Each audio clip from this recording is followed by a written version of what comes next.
Okay बेटा, जैसे कि आपको थंबनेल से पता चल गया होगा कि हम इस वीडियो में सूरदास जी के पद पढ़ने वाले हैं। कई बच्चों के लिए ये नया शब्द होगा कि इसका मतलब क्या होता है। होता क्या था कि जब 12वीं 13वीं या 14वीं 15वीं सदी में जो कवि कविताएं लिखते थे भगवान की महिमा को गाने के लिए और उसे संगीत के रूप में गाते थे, जो भी वो कविताएं लिखते थे और उसको म्यूज़िक देते थे, उसे आमतौर पर पद कहा जाता था। ठीक है। तो सूरदास जी ने जितनी भी अपनी जो कविताएं लिखी हैं, कह लो पद लिखे हैं, वो कृष्ण को ही संबोधन करके लिखे हैं। कृष्ण की ही महिमा गाई है, कृष्ण की ही भक्ति का जो उसने प्रशंसा की है। तो सूरदास जी जो अपने पद में जो भक्ति को ही सर्वोच्च मान रहे हैं। सूरदास जी ने बताया है कि जो आप इस पद में भी पढ़ोगे, सारे जो 15 पद दिए हैं आपकी बुक में, कि भगवान के दो रूप होते हैं। एक निर्गुण जिसका कोई आकार नहीं है और दूसरा सगुण जिसका आकार है। लेकिन वो मानते हैं कि निर्गुण को जब तक कोई आकार नहीं मिलता तब तक उसके भक्त उसके साथ उसकी महिमा को नहीं गा सकते। इसलिए श्री कृष्ण जी ने जो ब्रह्मा जी थे खुद एक साकार रूप लिया। ठीक है, उसका आकार लिया, तो उसी को ही बाद में उसकी महिमा गाई गई। इन पदों में इन पदों में पहले उन्होंने श्री कृष्ण की बहुत ज़्यादा महिमा की है कि वो किस प्रकार है। ठीक है। देन आफ्टर फिर कुछ उसने 2-3 विषय चूज़ किए हैं जो आपकी बुक में है।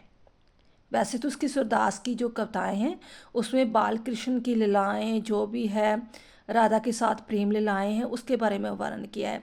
जो आपकी बुक में है उसमें 2-3 विषय चूज़ किए हैं कि परमात्मा के साथ प्रेम कैसे पाया जा सकता है, मनुष्य कैसे जो है मोह माया में डूब गया है उसे कैसे निकलना चाहिए, और कुछ जो हमारे पुराण ऋग्वेद रामायण महाभारत में जो कथाएं हैं, कहानियां हैं, उसकी एग्जाम्पल लेकर बताया है कि किस प्रकार मनुष्य जो है वो बुराइयों से बाहर निकल सकता है, क्योंकि भगवान अपने जो भी उसको याद करता है उस पर हमेशा ही कृपा दृष्टि बनाए रखता है। इन सभी के प्रसंग सहित व्याख्या करने से पहले हम जो इसके जो 3-4 विषय आ रहे हैं उसे रीड आउट करेंगे, फिर सार देखेंगे, देन आफ्टर प्रसंग सहित व्याख्या। ठीक है। तो जो आपको जो जो पद है वो पढ़ने में, अंडरस्टैंड करने में इजी टू इजी हो जाए। जैसे कि मैंने पहले ही बता दिया है कि जो सूरदास जी से वो श्री कृष्ण के बहुत परम उच्च भक्त थे। जितनी कविताएं उसने उसकी महिमा में लिखी है, श्री कृष्ण की महिमा, शायद किसी और कवि ने नहीं लिखी। इसके बाद उसने माया के स्वरूप के बारे में बताया है और बाद में मन को कैसे समझाया जा सकता है इसके बारे में वर्णन किया है। तो पहले कहते परम कृष्ण भक्त सूरदास गौरवधन पर श्रीनाथ जी के मंदिर में वल्लभाचारी जी द्वारा कृष्ण सेवा में नियुक्त होने से पूर्व मथुरा के निकट गौ घाट पर रहकर विनय और आत्मनिवेदन का पद गा गा कर लोगों को भक्ति का प्रचार करते थे। जब अभी वो वल्लभाचारी के जो स्थान पर नहीं गए थे तब वो पहले कहाँ अपने जो भक्ति का गायन करते थे, मथुरा के गौ घाट पर। वहाँ पर वो अपना एक जो म्यूज़िक इंस्ट्रूमेंट लेकर श्री कृष्ण की महिमा में जो कविताएं बोला करते थे। ठीक है। बाद में उसे कहा गया था ना, किसी ने कहा था कि तेरा नाम सूरदास तो है लेकिन तेरी कविताओं में सुर नहीं है, तुझे और ज़्यादा सुर पकाना चाहिए, इसलिए तुम वल्लभाचारी के पास जाओ, तुझे किस तरह कविता में सुर लेकर आना है वो तुझे इस चीज़ की समझ लगेगी। फिर उसके कहने पर वो वहाँ पर गए थे। कहते हैं पाठ्यक्रम में जो पहले 6 पद आते हैं, 15 पद दिए गए हैं आपके, जो पहले 6 पद आते हैं मैं उनमें प्रभु के स्वरूप के बारे में बताया कि प्रभु का जो स्वरूप है, रूप कैसे है। जो पहले 6 पद आते हैं, 6 पैरे आ रहे हैं, स्टैंजे आ रहे हैं। सुर के अनुसार जो प्रभु है वो क्या, सर्वशक्तिमान है, करुणामयी है, भक्ति वात्सल है। ठीक है। उनकी कृपा से जो अंधा है वो देखने लगता है, लंगड़ा पर्वत पर चढ़ने लगता है। जो रंक होता है उसे जो परमात्मा है जब उसकी कृपा दृष्टि होती है उसे राजा बना देता है। प्रभु की ही गति किसी की समझ में नहीं आती। उनकी शक्ति और सामर्थ्य का वर्णन संभव नहीं कि कितना बड़ा है, कितना विशाल है, उसकी कृपा कितनी विशाल है, कोई शब्दों में उसके बारे में वर्णन नहीं कर सकता। प्रभु का स्वभाव उदार है, क्षमाशील है, भक्ति वत्सल है। अपने भक्तों के अपराध में क्षण भर में क्षमा कर देता है। चाहे वो कोई भक्त उससे रूठ ही जाता है कि देखो मैं तुम्हें इतना याद करता हूँ, स्मरण करता हूँ, फिर भी मेरे साथ अच्छा नहीं हो रहा, रूठ जाता है। लेकिन फिर जब उसे समझ आती है तो वापस अपने परमात्मा को ध्याता है, याद करता है, तो कृष्ण को याद करता है, तो वो उसके सारे जो पाप को क्षमा कर देता है। कहता है सुर के प्रभु करुणामयी है, यानी कि जो श्री कृष्ण जी है। पतित पावन है, ठीक है, हमारे पापों को धोने वाले हैं। जो सबसे गिरे हुए भी हैं, ठीक है जी, आपको एग्जाम्पल्स मिलेंगी, बहुत सारी बताई जाएंगी जो पुराण में कथाओं में से ली गई है कि कितने वो गिरे हुए थे, लेकिन भगवान का नाम याद करके बाद में वो महान हस्ती बन गए। विषोवकारों में फंसे हुए थे, असहाय थे, वे उनके रक्षक हैं। सुदास, अजामल, राक्षस, कुब्जा, सुदामा, उग्रसेन, द्रौपदी जैसे अनेक पौराणिक पात्रों के उद्धार की कथा सुनाते हैं। विभीषण अर्जुन पर उनकी कृपा हुई। समग्र रूप में से कह सकते हैं कि सुदास के प्रभु सर्वशक्तिमान है, दयालु है, कृपालु है, भक्त वत्सल है, क्षमाशील है, पतित पावन तथा भक्तों के रक्षक है। दूसरा इसकी कविता का जो विषय आ रहा है कि माया का स्वरूप कैसे है। यहाँ पर भी उसने एग्जाम्पल दी है कि मन की एग्जाम्पल दी है, पक्षियों को कैसे जैसे पकड़ा जाता है तो किस प्रकार वो लालच के कारण फंसा रहता है, वो उसे कंपैरिजन करके हमारे मन की जो लालसा है उसकी एग्जाम्पल दी है। भक्त कवियों ने सर्वत्र माया का निषेध किया है, भक्त कवियों ने, लेकिन उसे ईश्वर से मिलने में बाधक माना है। उनके अनुसार संसार का सुख, समृद्धि, धन दौलत, पुत्र कलत्तर, इंद्रियां द्वारा भोग, सभी कुछ क्या है, माया है। ये दिया है उसने 7 से 9 तक जो उसके छंद है, स्टैंजे है, पद कह लो। कहता आत्मा इसमें लिपटी रहती है तो परमात्मा को भूल जाती है। निर्धात पद संख्या 7 में से 9 से में माया के प्रभाव और उससे मुक्त के पुकार सुदास ने की है। ये माया मन को अपने अधीन कर प्रभु से दूर ले जाती है। जहाँ पर भी उसने एग्जाम्पल दी है कि जैसे पशु को रस्सी से बांध लिया जाता है तो वो जिधर रस्सी जाती है उधर ही पशु जाता है, इसी तरह जो मेरा मन है वो माया के साथ बंधा गया है। जिधर जिधर मुझे माया ले जाती है वो मैं उधर जाता हूँ, तो कृपया मुझ पर कृपा करो तो मैं इस रस्सी से छुटकारा पा सकूँ। इसी प्रकार उसने अपने घर गृहस्थी को दीपक, बाती इससे एग्जाम्पल दी है, मोह के वो भी सब कुछ मोह माया है। सुर के अनुसार है घर, जो घर है, घर बार है, वो भी एक दीप के अनुसार है। जो घर है, बेटा है, पत्नी है, ठीक है, धन दौलत है, वो एक मोह माया है। वो उसने दीप के साथ एग्जाम्पल दी उस चीज़ की। दान दौल तेल है, पत्नी उसमें बाती है, पुत्र जो उसकी लो है, और वो जो मूर्ख मन है वो उस दिए को पर जो माया का रूप है जलने वाला पतंगा है। मन हिरन और तोते की तरह माया के बंध कर मारा जाता है। सुदास को इस बात का दुख है कि माया ने उसे दबोच लिया है। हिंसा, घमंड, ममता आदि से वे खोया है। माया ठगनी ने उसे अपने वश में कर लिया और वे प्रभु के भजन भूलकर काम, क्रोध, मद, लोभ और अहंकार में डूब गया है। सूरदास अपने प्रभु से बार बार प्रार्थना करता है कि कृपया उसे इस मोह माया से बाहर निकाले। फिर उसने बताया कि मन को कैसे समझाया जा सके, ठीक है। सूरदास अपने मन को बार बार प्रभु में चरणों में जाने के लिए कहता है। वे मन से 12वें पद में कहता है कि भाई मन, तुम सुख कैसे मांग सकते हो, सदा कांटे बोते रहे हो, मधुर फल की इच्छा कर रहे हो, है ना, कांटे बोए हुए हैं और इच्छा कर रहे हो कि मुझे अच्छा फल मिले, ये ना होगा। इसलिए पद 13वें में कहते हैं, हरे मन गोबंद के हवे रहिए, तभी मौत के भय ना मुक्त मिलेगी। मन ने उन्हें बहुत भटकाया है जी। मन बार बार विषय वासनाओं की ओर ऐसे भागता है जैसे सूर और कुत्ता गंदगी की ओर खींचा चला जाता है। उसने अपने मन का कंपैरिजन सूर और कुत्ते के साथ किया है, ठीक है ना, कि उसे चाहे जितना मर्जी अच्छा खाना दो लेकिन फिर वो गंदगी की तरह भागता है। इसी तरह जो मेरा मन है, भगवान उसे चाहता है कि मोह माया से निकलकर तुम मुक्ति प्राप्त कर सको, लेकिन जो मेरा मन है वो विषय वासनाओं से फिर गंदगी से भर जाता है। सूरदास अपने मन से कहते हैं कि हर की शरण में इसमें जाने से ही मुक्ति हो मिलेगी। पद 15 में प्रभु के सर्वशक्तिमान कृपालु बताते हुए सूरदास मन को उसी की शरण ले जाने को कहते हैं। ये 3 क्वेश्चन आपको इजी टू इजी बताए गए हैं कि किस प्रकार इसका विषय वस्तु आ रहा है। अगर आप ये तीनों चीज़ें समझ लेते हो तो सार समझ लोगे तो नेचुरली सारे पद की अंडरस्टैंडिंग हो जाएगी। जिसको इतना ही समझ आ गया वो वीडियो स्किप कर सकता है, लेकिन जिसने पूरा डिटेल में जाना है, अच्छी तरह समझ रहा है, वो प्लीज़ कंटिन्यू करें। ओके बेटा, जैसे आपका 20 नंबर का क्वेश्चन आता है ना, मैं BA 3rd सेम की बात कर रही हूँ। जैसे सेक्शन B में आपको किसी भी कविता का पूरा सार आता है। मान लो यहाँ पर आ जाता है सूरदास की कविता, सूरदास के पदों का सार लिखे, ठीक है, तो वो 20 नंबर का, 20 आई थिंक 25 नंबर का है, यस बेटा, क्योंकि 125 नंबर का आता है। तो वहाँ पर आपको सार अटैम्प्ट करना पड़ता है। अगर आपको वो शॉर्ट क्वेश्चन आंसर पढ़ लिए हैं, सार पढ़ोगे तो आप 25 का number easy to easy attempt कर सकते हो। ये पढ़ लिया तो ये भी आपके अटैम्प्ट हो जाएंगे। चलो देखते हैं। कहते हैं पाठ्यक्रम में निर्धारित जो भी आपको पद मिले हैं, जिनके 15 पद दिए हैं ना सूरदास के, उनका वर्णन कीजिए।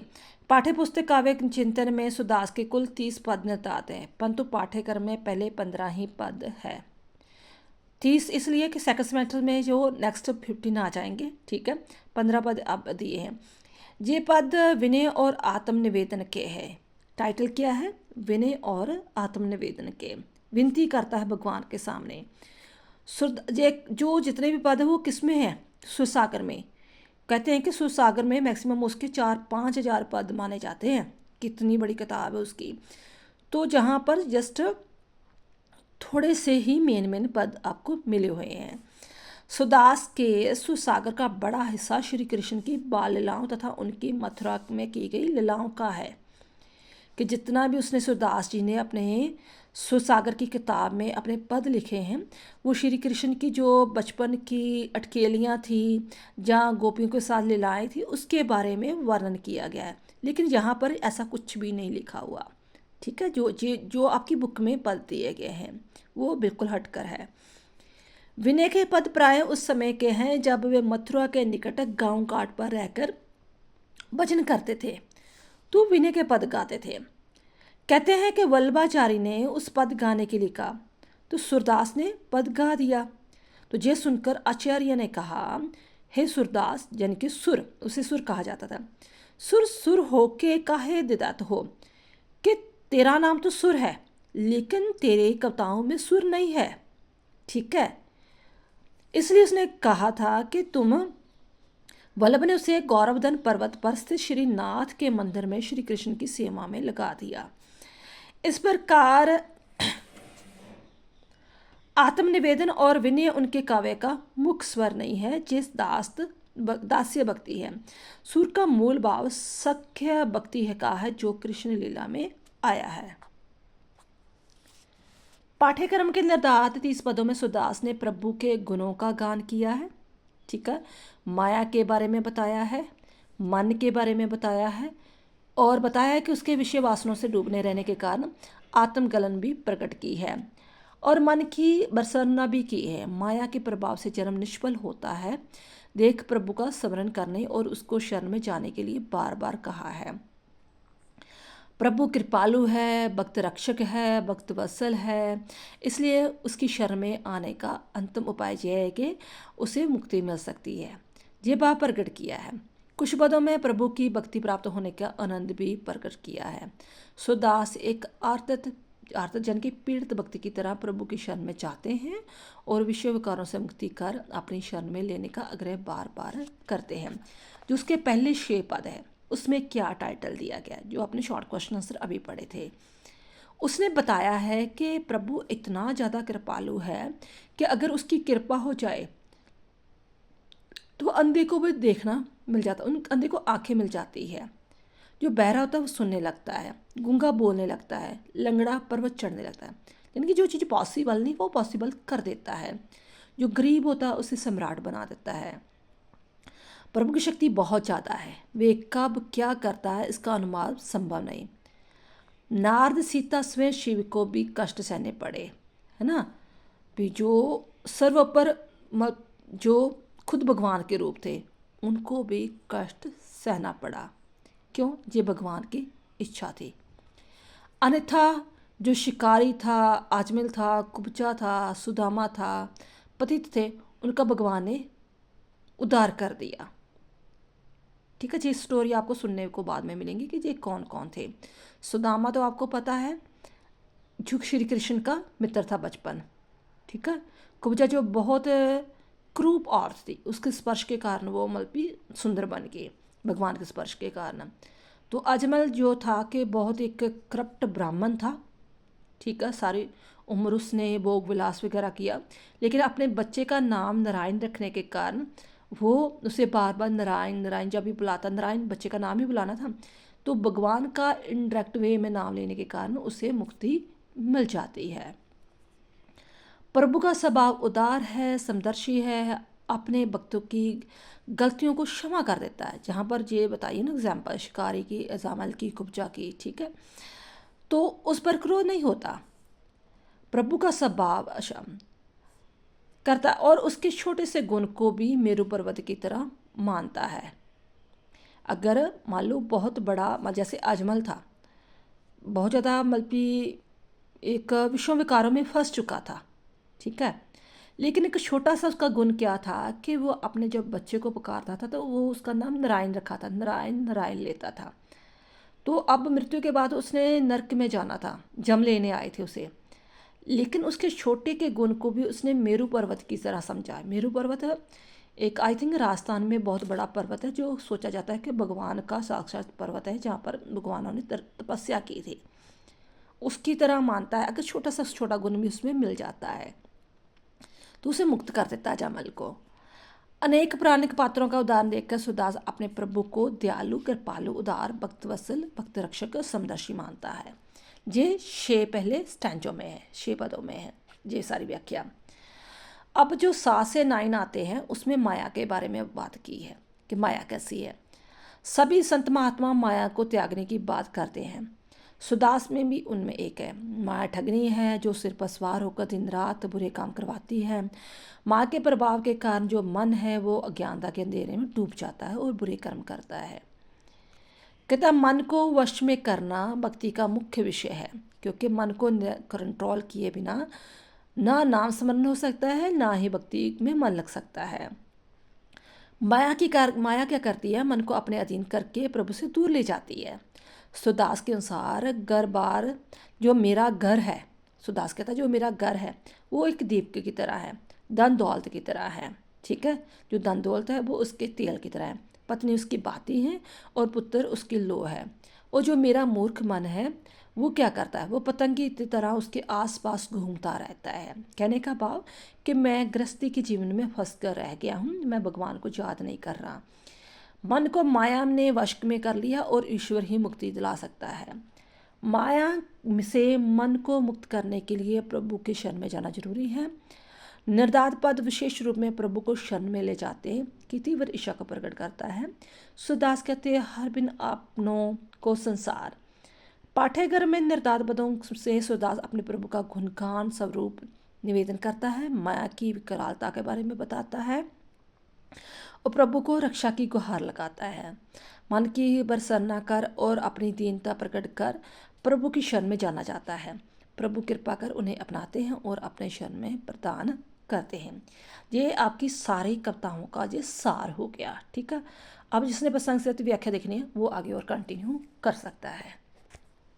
जैसे कि आपको पता सूरदास की कविताएं जो स्टार्ट कैसी होती है, चरण कमल बंदो हर पराई, चाकी कृपा पंग गिर लंगे, अंधे को सब कुछ दसाई, बहरो सुने गुंगो पुन बोले, रंग चले सिरशत धराई, सूरदास स्वामी करुणामयी बार बार बंद होते पाए। कविता को जो टाइटल वगैरह भी है वो भी है चरण कमल बंदो हर पाए। आपको पता है ये सारे जो पद है किसका पाठ है? सुरसागर का। किसका लिखा हुआ है? सूरदास जी का। और कविता का रूप क्या है? पद। ठीक है। तो जहाँ पर वो भगवान की कृपा के बारे में बात कर रहा है कि भगवान इतना ज़्यादा दयालु है कि उसके जो चरण है भगवान के, जन की श्री कृष्ण के चरण है, वो एक कमल की तरह, पर्वत की तरह है। ठीक है।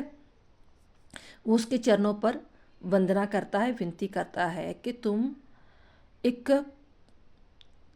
कि है प्रभु के कमल के समान चरणों की वंदना करता है, जिनकी कृपा एवं दयालु में एक ऐसा व्यक्ति है जो दोनों पैरों से, अगर लंगड़ा है ना, पंग है, पंग जन की लंगड़ा है तो गिर लांगे वो पर्वत लांग जाता है। अंधा है उसे सब कुछ दर्शाई होना शुरू हो जाता है, दिखना शुरू हो जाता है। बहरा है तो सुनना शुरू हो जाता है। गूंग है तो पुनः बोलना शुरू हो जाता है। अगर रंग गरीब है तो वो भगवान की अगर जिस पर दृष्टि हो जाती है तो रातों रात अमीर हो जाता है। कहने का भाव उस पर छत्र सज जाता है, उसे राजा बना देता है। तो सूरदास स्वामी करुणामयी बार बंद बंदे दे। तो ऐसे प्रभु को मैं बार बार नमन करता हूँ। अवगत गत कुछ कहत ना आवे, जो गुंगे मीठे फल को रस अंतर्गत ही पावे। कहता है कि निरंकार जो ब्रह्मा है ज्ञान से परे है। अवगत गत कुछ कहत ना पावे। अवगत यानी कि मुझे उसके जो निरंकार परमात्मा है, प्रभु है, उसके बारे में मुझे कुछ जानकारी नहीं। वो कितना विशाल है, उसकी कृपा कितनी विशाल है। अवगत मैं उसके बारे में इतना जान नहीं सकता। कैसे नहीं जान सकता? कैसे नहीं उसके बारे में प्रकट कर सकता? जैसे गूंगा होता है जो बोल नहीं सकता, उसे मिठाई खिला दी जाए, उसे उसका स्वाद तो आता है लेकिन वो आपको बोलकर बता नहीं सकता कि उसने कितना मीठा फल खाया था। ठीक है। परम स्वाद सभी ना निरंतर अमित तोष उपजावे। तो वो स्वाद जन के परमात्मा के नाम लेने का स्वाद असीम अमितोष, तोष क्या था? सुख, संतुष्टि, असीम संतुष्टि, सुख देने वाला है। वो अगम है, अगोचर है, उसके उसके उसके तक जा नहीं सकता, उसका कोई रंग रूप नहीं है। ठीक है। सब विद अगम विचरहे ताते सुर सगन मद गावे। तो कि उसके रूप का वर्णन श्री कृष्ण कर नहीं सकते। एक्चुअली श्री कृष्ण जी जो भगवान का ही साकार रूप है। नेक्स्ट अंजे में वो बताते हैं कि देखो प्रभु को देखो 122 अति गंभीर अति, कि प्रभु का एक स्वभाव है कि बहुत ही वो गंभीर उदार स्वभाव वाला है, सब श्रेष्ठ वगैरह है। तो तिनको सो अपने जन को गुण मानत मेरु समान, जो आपने को व्याख्या बताई थी कि अगर वो अपने भक्तों में छोटा सा भी गुण देखते हैं, तिनका सो जो जन गुण, तो उसे वो मेरु पर्वत की तरह समान समझते हैं। ठीक है। तो अगर किसी ने कोई अपराध किया है तो वो समुद्र की तरह, समुद्र की बूंद की तरह उसे मानते हैं। गुण है तो पर्वत की तरह, अगर पाप है तो समुद्र के बूंद की तरह मानते हैं। तो उसके जो कमल के फूल की तरह उसका सन्मुख है, देखकर ही मन जो खिल जाता है। तो वो अगर रूठा हुआ उसका भक्त उसके पास दोबारा आ जाता है तो उसे फिर वो कृपा का भागीदार बना देते हैं। इसी तरह वो बताते हैं कि मेरे प्रभु जी जो श्री कृष्ण है वो साक्षात मुझे दिखाई देते हैं, समदर्शी हैं। वो किसी के वंश के ऊंच नीच का, कोई कुल का ध्यान नहीं रखते, जो भी उसे याद करता है उसे अपनाते हैं। ठीक है। तो कहते हैं उसने तो ब्याद अजामल जैसे जो पापी लोग वगैरह थे उनका भी निवारण किया था। बिदर जैसे जो गरीब जाति के या कुछ भी थे उसके पास खुद मांग कर खाना वगैरह खाया था, कि वो धर्म जात का कोई भी भेदभाव नहीं करते। फिर उसने बताया है कि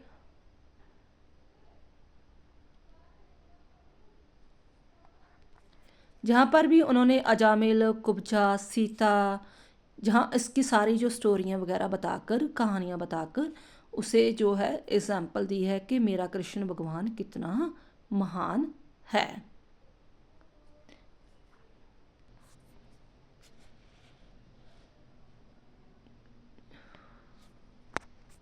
जहाँ बताया गया है कि जिस पर भगवान की कृपा हो जाती है वो अपनी यानी कि उसके ना खुद ही भगवान उसके नाम के नगाड़े बजाने शुरू कर देता है, निशाने बाजे। तो जिस प्रकार उसने